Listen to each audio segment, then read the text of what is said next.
Matando mingi, bamama batata bandeko balandi ya Congo Bololo. Lelo, en tout cas, toye poto kosola pona 30 minutes seulement bamama batata bandeko. Pona ete toko kanano koloba mai oyo maza koleka na kati na mboka na biso. Kasi lelo, toye poto solola tout simplement likambo itali mabele. Eteni ya mabele bamama batata bandeko. Yangonde toye nanu to solola lelo. Tosolola likambo etali eteni ya mabele. Parce que pona ni tokosolola lelo likambo etali eteni ya mabele parce que eloko oyo tata nzambe apungu tonondo apesa na bato ya motuya ezali bongo mabele. Kobungisa mabele na yo elingi koloba ete kobungisa bomoto na yo, kobungisa avenir na yo, kobungisa progeniture na yo na ngena lopama tata bandeko. Alors likama mabele basakana kana yango te ma tata bandeko. Donc l'Afrique centrale epesama donc na la race bantu ba ma tata bandeko pona ete bakoka kotonga solo pena la nouvelle civilisation oyo ekoya koleka na lolenge oyo totongaka yango na mboka ya ekipata oyo tobengi Égypte.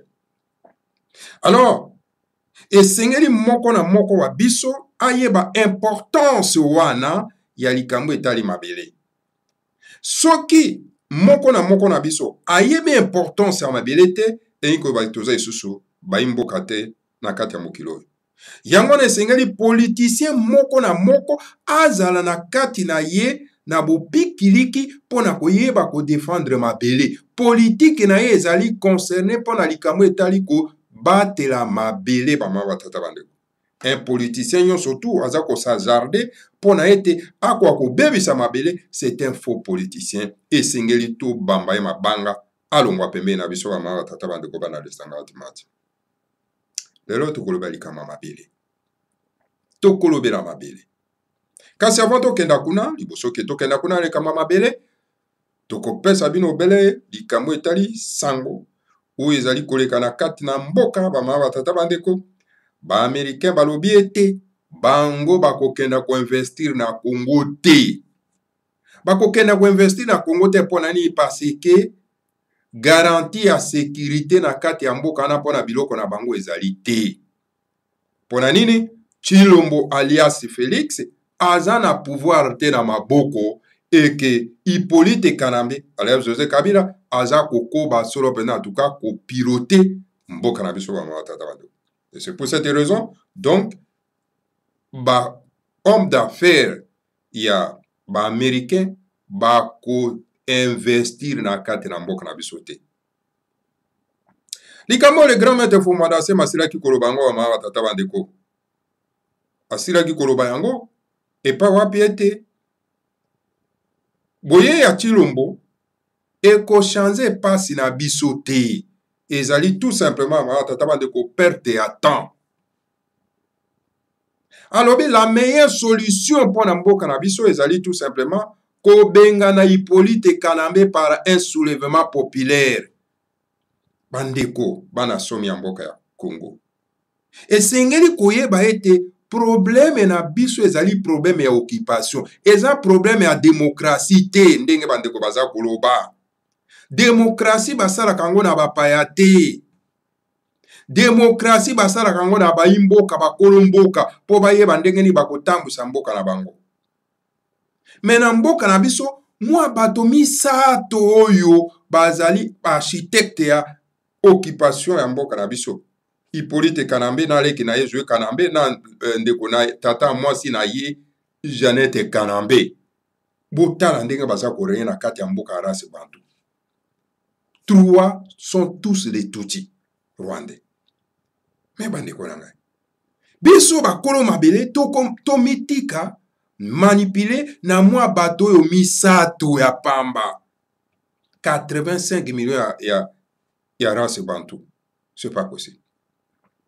Alors donc, moi, ba minorité yango ya bato, baza 3000, ba ye, alors ba sombi bandeko na biso, pona ete ba bebisa mabele na biso ma tata bandeko. To vandaka totala. Totala ka bango ba ma tata bandeko. Non, toko kotala bango te ba ma tata bandeko. etala lelo oyo ndeko na biso Tshilombo aye kopesa bapaya wana beki na kati ya mboka na biso. C'est ça grave. Webi ce que vous avez na mwana azali grand bagarreur têtu, hein, donc sans intelligence. Voilà ba conséquence ya mwana wana amemaka mboka na mabe na mbeba na kunda. Tala yango toza ko vivre le roba ma batata bandeko.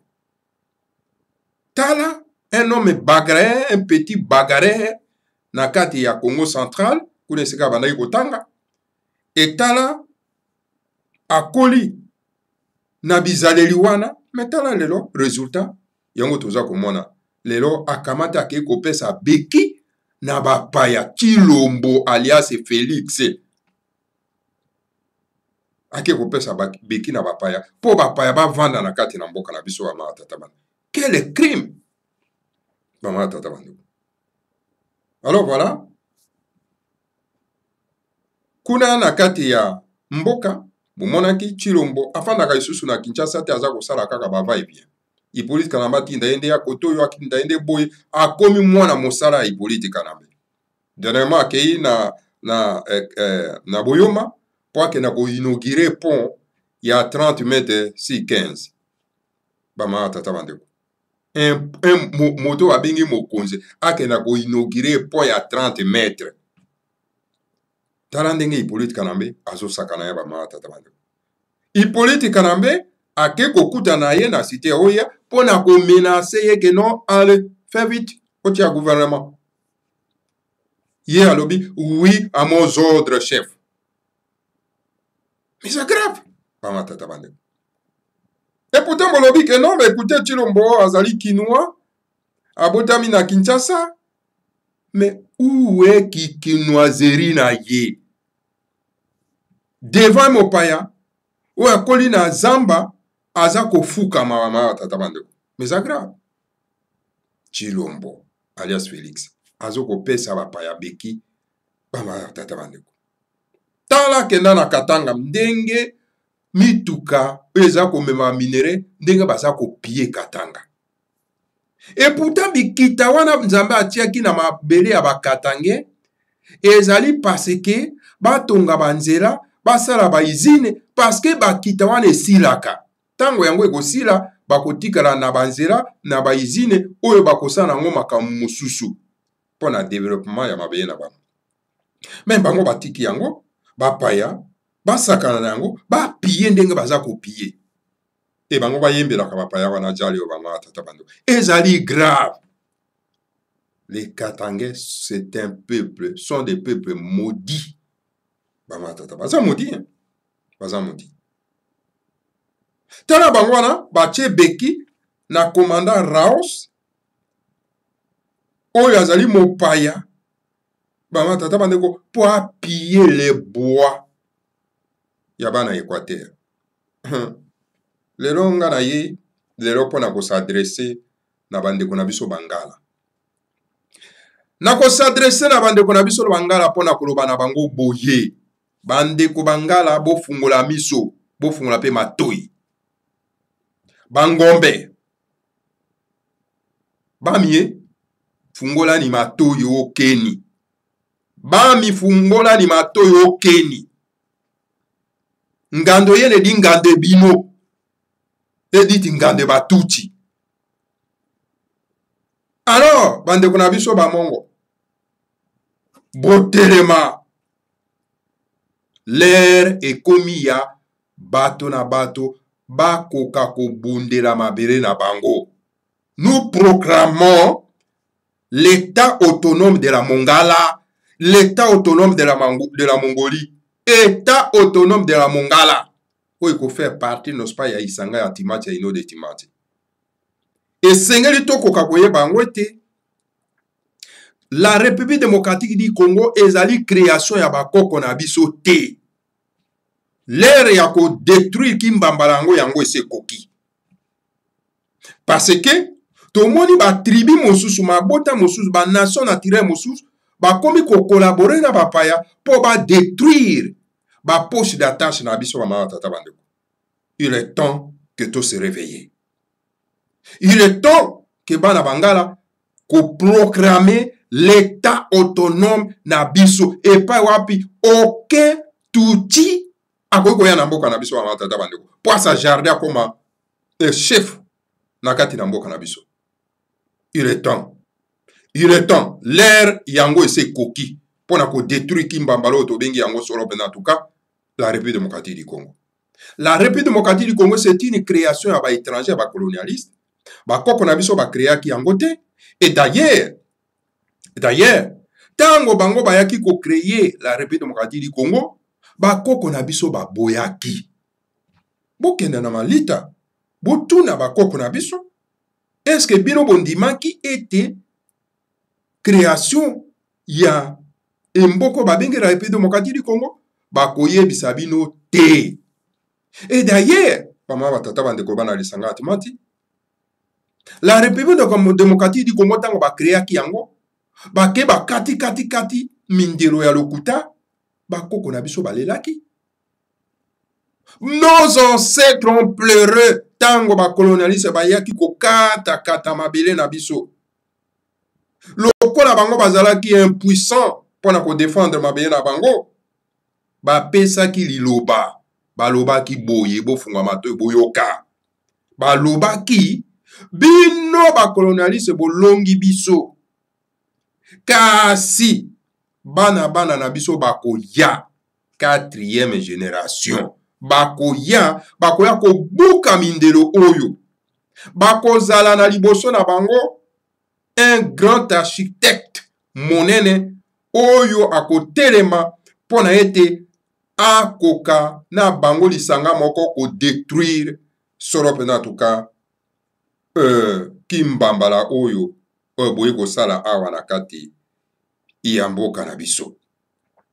Et lelo oyo grand architecte wana oyo ye po ete accompagner cette 4e génération ya ko détruire kimbambala oyo comme na ye fumu mwanda semi bama tata bandeko bana lisanga atimati.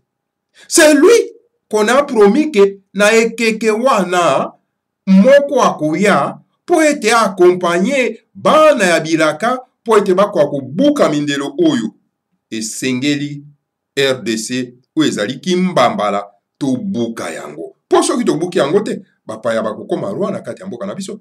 Tala ndenge Hippolyte Kanambe aza ko préparer po na ete a changer constitution akoma roi nkumu na kati ya mboko ezali ya yete. Les grands maîtres fumandase malobi yango alerte biso mbala ebele. Mais ba politika ye on dirait que baza na matoite ba mama tata bandeko. Et le peuple congolais on dirait que baza na matoite. Yango les grands maîtres fumandase mais atiaki le peuple congolais à témoin. Voilà, situation yango oyo ya atiaki biso le peuple congolais à témoin. Que makambo ekoya tozali responsable. Mais bande konangai. Bana somi ya mboka ya Congo. Les intellectuels bangala, les intellectuels ba Congo, les intellectuels baluba, banande balokele où êtes-vous bozali wapi? L'ère yango ba ma batata bande ko bana lisanga timati. Il y a que chacun de nous essayera défendre des postes d'attache na ye. Yango biso tolobi toye koyebisa na bangala ete ngonga yango ekoki pona ko bima na lisanga oyo ba vautour bayaka ko créer awa na kati na Afrique centrale. Ngonga yango ekoki. Ngonga ekoki pona na ba Congo bakoka kotelema pona ete ko bima na kati ya lisanga oyo parce que zo freiner développement ya Afrique centrale. Alors bana ya Congo parce que Congo ezali création na biso te e bato ba créaki yango ba yebi tina oyo ba créaki yango po ezala espace moko ya koya ko exploiter ya bato yo surtout ba koya ko exploiter et ils s'en foutent de vous même taboza ko kufa. Alors donc ba ma batata bande ko bana lisanga timati e sengeli biso ba imboka po ete to ya kozanga mabele mabiso te esengeli sikoyo to koka kosala nini bato na bato bazonga na eteni ya bango mabele po bako ko défendre yango. yango na sengi na bangala l'air yango yo ya kotelema mpona kocréer notre état autonome mpona ete tokoka kotambusa yango biso moko. Bomoni Tshilombo oyo azali Kasayen, sud Kasayen, ye wana atelemi mpona ete akoka koyebisa na bapaya bavanda na mboka baexploite biso, baexploite mabele na biso. Bomoni bino moko bapille baexploite te me bapille apille na bango mabele na biso bamama batata bandeko. Me moto ya ndenge wana bokoka koaplaudir, moto ya ndenge wana eske bokoka kopesa ye botosi bobenga ye président de la république? Boza bato lolenge kani. L'air ekomi trop grave bamama batata bandeko. Alors donc Tshilombo ake kopesa beki na bapaya, alors biso esengeli tobima na RDC. Nous allons créer notre état autonome de la Mongala, état autonome de la Mongolie, pona ete ekoka kozala solo pena en tout cas moteur ya développement ya lisanga ya Timanti. Bama tata bandeko bana lisanga ya Timanti. To perdre temps te parce que bama tata bandeko esengeli koyeba ete le moment tozo perdre temps oyo na mokili ya molimo ba drapeau ezali kopepa na kati ya République démocratique du Congo, ba drapeau ezali susu drapeau moko te obomoni na sima na ngai awa ya RDC, mais ezali ba plusieurs drapeaux ezali kopepa. Cela veut dire que RDC eza nango déjà cadavéré, eza nango déjà cadavéré parce que elaka oyo bakoko na biso bapesaki yango yo ya Kinatimasa ere ya verso pona kobuka mindelo oyo bapaya bayaki kotia na mboka na biso pona ete toko masoro pena en tout cas bato moko bazanga tina na mabele ya bakoko na biso. Alors donc voilà bama batata bandeko bana isanga Timanti toza lisusu na ngonga l'air mosusu akopedre te. Alors bato na bato bakima na mabele na bango, alors tango wana roi akokoma donc bama tata bandeko sans royaume na kati ya mboka bama tata bandeko. Donc politika na be akoluke sika oyo ya koke. Soki bakatange bakozwa ya koma roi kuna, alors bazwa akoma roi kuna. Soki Tshilombo akozwa ye akoma roi na Kasai, azwa ya koma donc roi na sud Kasai bama tata bandeko. Alors pona biso bangala likambo ya kolobaka lisusu no RDC na biso no ezali ya biso te. Biso notre terre c'est de la Mongala, de la Mongolie, o ezali ba terre na biso bama batata bandeko o epa wapi tokosala jonction pona ete toko développer mboka na biso o ekozala na kati ya lisanga ya Timanti bama batata bandeko. L'air ekomi yango yo ngonga yango yango yo. Po elaka oyo bakoko bapesaki yango esengeli kokisa mama tata bandeko. Soki dozeli tala ndenge baza kopie Zamba baza kopie. Boyoki oyo Tshilombo ndenge alobaki akendaki na conférence akendaki kuna banzete abite ye il faut bazwa nde banzete bakata yango basala makala. C'est-à-dire que ba détruire la forêt équatoriale, ba détruire forêt wana, et alors donc etango bako détruire yango ekomi désert. Alors sikoyo tozange sika ya kovanda mama tata bandeko. L'air ezali grave mama tata bandeko bana isanga Timanti. Bato babengi la coalition Tutsi baza na plan moko, plan ya nini ya ko détruire mabele mabiso, ya ko sakapare na mabele na biso. Esenge to sala keba.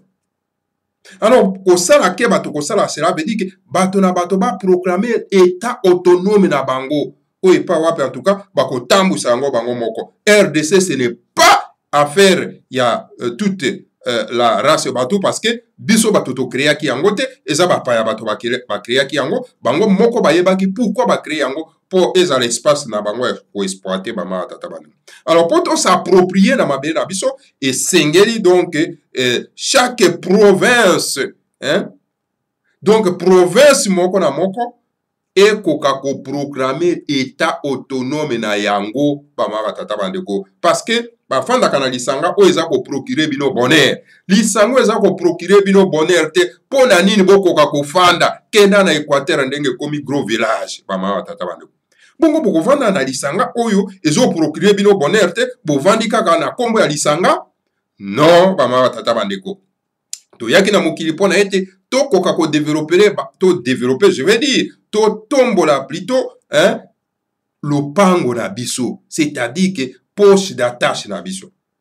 Soki tomoni ke na kati ya lisanga tozomona ke tozotamba malamu te, ba injustice ezali, ba mosusu bazoko soutenir bapaya bakoka kovanda na mboka, lisanga wana ezokoprocure biso bonheur te, tokosala nini? Esenge tobendana, mwana na mwana bendana, toyoka soni te. Bama batata bandeko, l'air est grave. Po tokoya kokoma moko mosusu ete tozangi mabele, alors tokomi batigona, tokomi donc ba cosmopolite, kotambolaka mokili mobimba. Bama batata bandeko bana lisanga atimati. Donc voilà, tango bato na bato bakozwe tene ya bango ya mabele bandi kotombola yango, bato na bato bakozwa siko conscience na likambo etali mabele te bandeko. To vraiment to voilà facilité ki ya koloba ke non, écoutez, to vanda kaka lisanga moko, lisanga nini oyo eza ko développer, eza ko procurer biso bonheur te, to ko vanda yango ba tata bandeko. Oya nini ke non, mais écoutez te, tolingi régionalisme te, tolingi tribalisme te, wo vana vyoka soko kosileka. Oya nezali masapo ya bapaya bayena yango po bakoka kovandela biso na kati ya mboka ma tata bandeko. Biso tozana tina masapo wana te. Alors donc esenge tozala déterminer chacun na mabele na ye po ete tokoka kobenga na bapaya na kati ya mboka. Bao baningi kotia bapaya beki, bakena kotia bapaya beki na kati ya mabele ya bakoko na bango. Bato na bato bazana mabele na bango. Bolo bateko Kongo mobimeza la biso. Qui vous dit ça, Congo mobimeza na biso? Hein? C'est quoi kizengi wana? Kizengi. Oya pesa ki politika nambe beki. Hein? Kizengi wana kufi wana. Est-ce que bakeko kundaye na gbadolite? Po ba yebi ke kuneza mabe na ete. Ba kundaye na mabe na ye. Ba ma batata bandeko bana lisanga atimati. Donc bato na bato bazana mabele na bango. Kongo mobimeza li abiso te. Bato na bato bazana mabele na bango. Bazana ba poche d'attache na bango. Alors esengeli bato na bato ba batela poche d'attache na bango, ba batela mabele na bango pona progeniture na bango. Soki ba oyo baza koya ko collaborer na ba paya poke ba détruire mabele na Congo ya Congo, alors donc wana eko simba te ba ma batata bandeko bana isanga atimati. Alors donc l'état autonome de la Mongala esengeli et naître. Et Seigneur to détruire bama tata bandeko kimbambalo to bengi la République démocratique du Congo. On n'a plus besoin de ça parce que procurer biso misère na souffrance bama tata bandeko bana isanga atimati. Chacun veut s'associer avec les étrangers pour na ko détruire biso. Chacun veut s'associer avec les étrangers pour na ko bomba biso. Chacun veut s'associer avec les étrangers pour na ko piller. Alors sikotina ya ko ozana kati ya lisanga oyo ya mabe ezali ne bama tata bandeko bana lisanga atimati. Donc yango naza ko lancer appel en tout cas na bandeko na biso bangala, naza ko lancer appel na bandeko na biso ba Congo. L'air est grave, l'air est maintenant, n'est-ce pas, il y a chacun pour soi. Donc mwana na mwana bendana na territoire na ye bama tata bandeko bana lisanga atimati. Po modele oyo toza ko mona ete ba coalition tuti ba yena yango ezali ke to tika la solo penda ba umbu libera na libera ba tata bandeko. Botala ba parlement na bango ndenge basali. Ozo mona ke bazo ko préparer déjà Hippolyte Kanambe comme roi na kati ya mboko ezali ya ete. Baza ko préparer ba changer constitution. Ozo mona po ete Hippolyte Kanambe akoma roi na kati ya mboka wana. Ozo mona kala mingi to ko mona bakolia oyo babengi Chirombo Koko. Alors donc pour ba réaliser plan na bango ba mata. Et loko le grand maître Fumana se malobaki yango. Alobaki yango. Alobi Hippolyte Kanambe il a qu'une seule vision ya kotikala libela na kati ya mboko ezali ya yete. Fumu mandase ma yebisaki bino te. Bino matoyi mangbongi boyoki te. Bokoma kinde ko diaboliser ye. Lelo toza ko mona ni. Alobi bi alobi ke no toko okenda na maponami te na bapaya parce que bango baza na mbongo bapie na kati ya mboka, alors donc bango nde bakose faire élire, alors na ntango wana to légitimer occupation ya kati ya mboka na biso bamama tata bandeko. Le grand maître Fumase mayebisaki bino te boyoki te matoyi mangbongi yango toza komona te eza kose concrétiser. Tala nano moto lokola Zoé Kanambe sans bagage intellectuel, mayele eza te, mais akenda kokoma gouverneur et pas bakatanga. Et d'ailleurs les Katangais méritent ça. Ils méritent ça, les Katangais méritent ça. Parce que bango kaka na bakingu oyo baye ko légitimer biso moto babingi Hippolyte Kanambe. Bango batu bapesi ye kombo ya Kabange. Ye kaka kingu oyo un vieux vraiment bololé. Un vieux bololé penza mama tata bandeko se Katangais. Tala isusu akenda kozo biso isusu mopaya mozo na kombo ya Soriano alias Katumbi Moïse pour aya isusu ko légitimer moto aza modi oyo bako bengi kiungu. Aza penza donc bongo malade, c'était malade moto moto ba bengi kiungo bama tata bano passe toza komona moto amemeli biso yango ezali kiungo. Voilà situation toza nango bama tata bandeko. Donc esengeli tozo une décision ferme bama tata bandeko pona ete tokoka solo penza en tout cas ko bongisa mboka ne ko bonga tango bato na bato bazongi neteni na bango ya mabele babongisi yango pe tango wana tokoti ce qu'on appelle la Confédération ya Afrique centrale nde siko wana donc tokosala ce qu'on appelle donc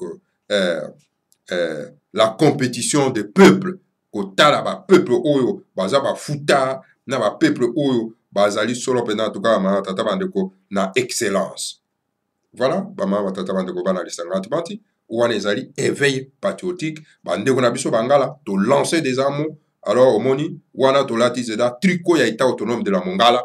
Alors l'heure est grave bama tata bandeko parce que na état autonome de la Mongala toko komona moto moko ya une fausse nationalité ta ko sajare pa ya ko koma mukozela kati ya mboka ko simba te bama tata bandeko bana lisanga antibati.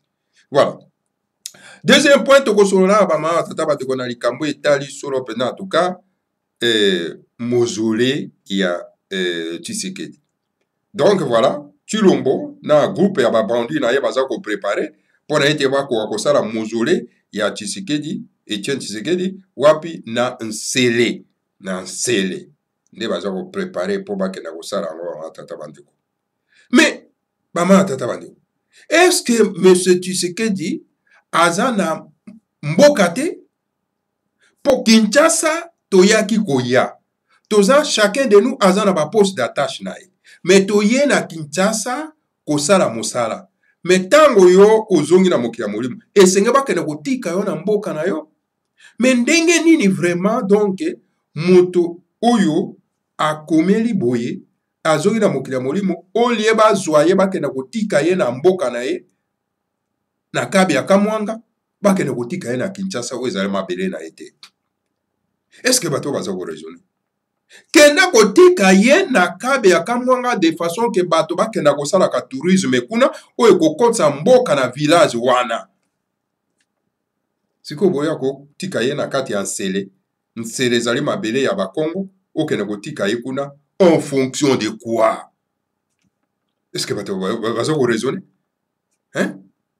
Vous avez raison. Tala nani Nelson Mandela tango atiki mokili bake kotika na village na ye batiki na Pretoria te mais siko pona nini bawo ya biso soki batiki biso ole bake kotika bango na village na bango basala mausolée kuna de façon que ekoma lié à tourisme bazo koluka basala nde batika na Kinshasa na Sele. Parce que ces gens-là n'ont pas de conseillers. Et puis bakena kosala ba monument où ils ont coûté 10 millions de dollars pendant que bana bazana esika ya ko tanga te bana bakelasi te. Mais ça c'est de la foutaise. Et ça vraiment la foutaise monene ba tata bandeko. Voilà un peuple sans vision tala ndenge aya kosala ba dépense na ye na kati ya mboka mama batata bandeko bana lisanga atumati. Nous demandons à ce que mausolée ya Tshisekedi ekenda ko salema na kabe ya Kamwanga na village na ye de façon que bato basalaka tourisme kuna po ekotisaka pe mosolo kuna na kati ya kabe ya Kamwanga oyo ezali mboka bakoko na ye posi da tâche na ye. Voilà bama batata bandeko bana lisanga atumati. Metango Mbutaka Savuba atikaki biso batikaki na Kinshasa te bake kotika ye epai na ye. Et d'ailleurs, écoute, bah, même côté na Kinshasa parce que ma belle à Kinshasa ezali ya bakongo. Hein? Bah moi tata bande.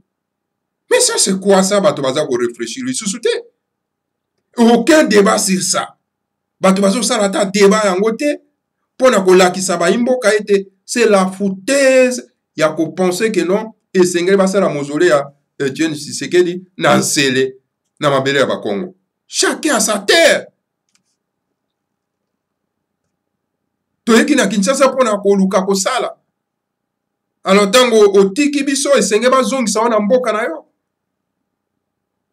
Voilà, bama batata bandeko bana lisanga atumati. Wana tungai ko beta mwa sete muke na esika oyo bama batata bandeko. Ndeko monga tuninga motuna robi na koka koyebisa ye si rarement que Fumu Mwanda Nsemi azali bel et bien vivant. Mais dans lobby na bino mbala nyonso awa ete le grand maître Fumu Mwanda Nsemi est bel et bien vivant mais silencieux azotala maye oyo alobaki ndenge eza solo penda kokokisama. Fumu Mwanda Nsemi alobaki teke toke na maponami te po soki toke na maponami donc ezali ete toke ko légitimer bapaya oyo baye na kati ya mboka na biso alobaki yango te.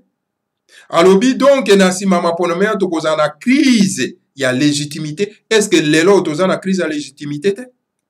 Faille le wana ta aza ko sillonner pour dire que non ye mota gagné maponami donc Chilombo ce n'est qu'un usurpateur, un imposteur. Crise ya légitimité ezali te. Les grands maîtres alobaki yango toza komona. Voilà un homme visionnaire bama tata bandeko.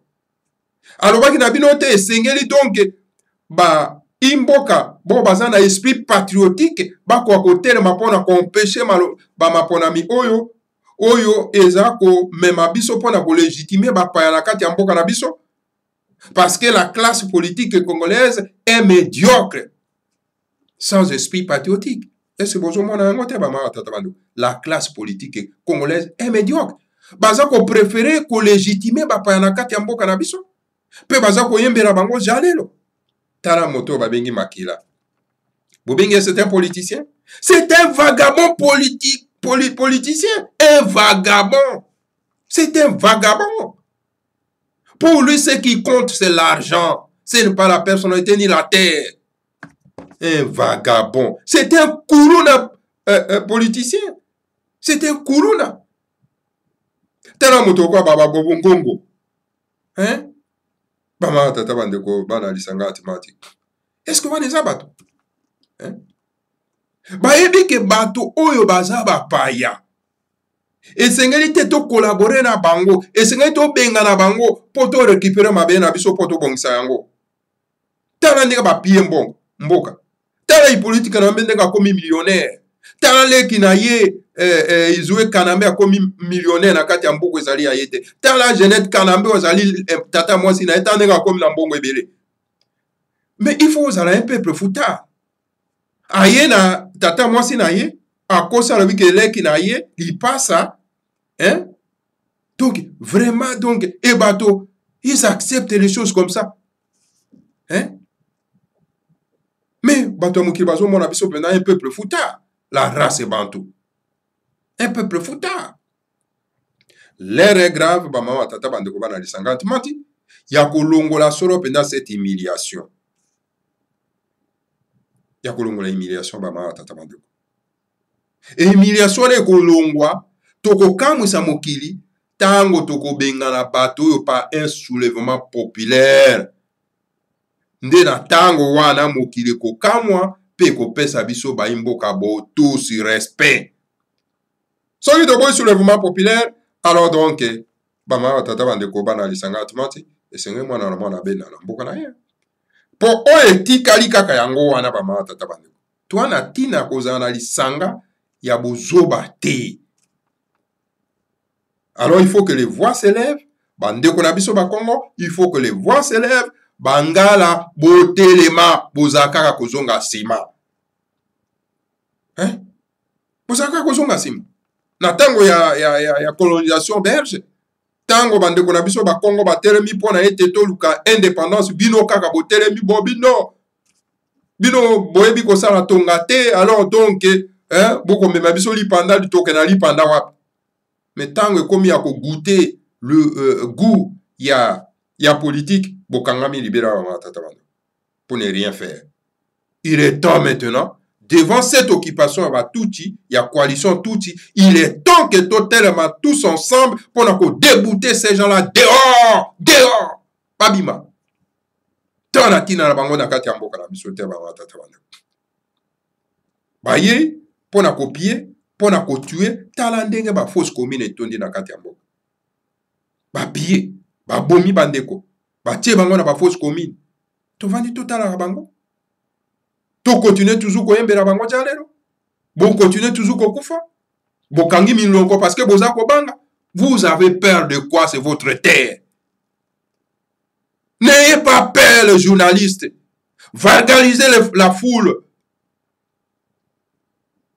Ndeko Bosembe ou Azali Koloba Makambo etali démocratie. Il n'y a pas la démocratie avec l'occupation. Nous avons un problème de l'occupation. Nous devons d'abord chercher l'occupation et dès que l'occupation est ici, Tokoye Bakosala la démocratie. Chilombo a trahi la nation. Chilombo a trahi la race bantou. Et Sengeli ko jige ye bama batata bandeko bana lisanga atumati. Akeko pesa beki na bapaya. C'est un traître. Chilombo c'est un traître.